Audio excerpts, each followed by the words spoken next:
El Shaloso, the jealous man, suffered asleep and awake because he had an octopus in his heart. He fled the town with his wife.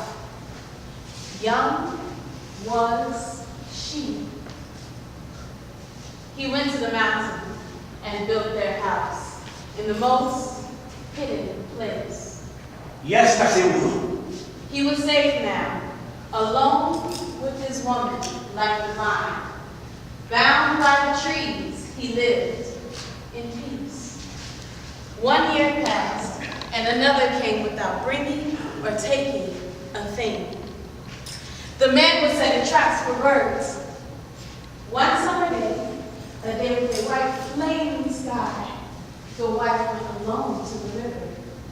She cooled the sun. She brought burning to her skin, and she was playing in the water when a man saw her. He was timid. His name was London, and by profession he was a tinajero, a potter. He hid his face in his hands and peeked through the cracks between his fingers. She also looked at him, very innocently and completely naked. She emerged from the water, which was covering her just below the waist. He was ashamed. She was not, the man said. Ajajabombo, ajajabombo. Eu vou passar. Você vai passar? The woman answered. Sí, señor. Ayayabom, ayayabom. ¿Te puedo pasar? The man moved toward her one step. Ajajabombo, ajajabombo. Você vai mirar? And the woman, making her broken jewels of water glisten. Sí, señor. ¿Te puedo mirar? Ajajabombo, ajajabombo. Lua seca. Ayayabom, ayayabom. ¿Qué se pasa?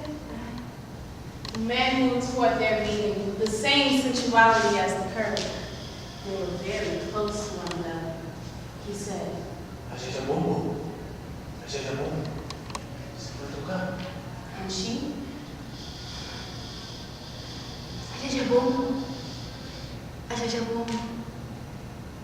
¿Te puedo tocar? the man caressed her.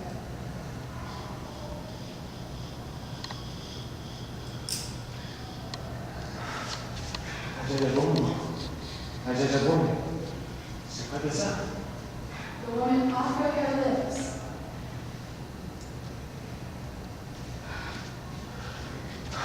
Ajajabombo, ajajabombo. Você vai abraçar? The woman opened her arms. Ayayabom, ayayabom. ¿Te sí puedo abrazar? He carried her into a canebrake, and the water sings. When the wind picked up, the woman returned from the water exhausted, very weak in the knees, with a very pale look. El Soloso rose at midnight. The mountain swelled with moonlight, opening the miraculous cactus flower. He desired the love of his woman, who rejected him, swearing to be very sick. The next day, El Soloso accompanied her to the river because she told him a bath was good for those kinds of illnesses. Besides, the man had already finished setting all of his traps. As the woman disrobed and entered the water, the man stretched out on the bank, contemplating her. The cane stalks creaked in the absence of any wind.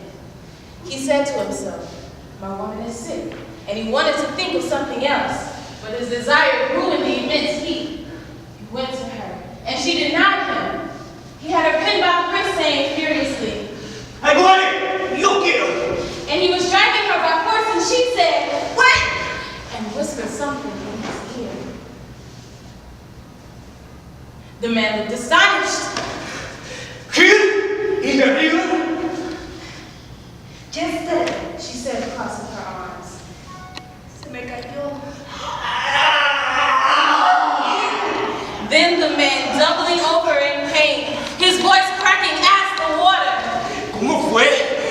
Cosa pues a mi mujer. Se perdí. It is missing. My wife's thing. she wanted to encourage her husband, while warning Swandende. Mi marido. Les Luke.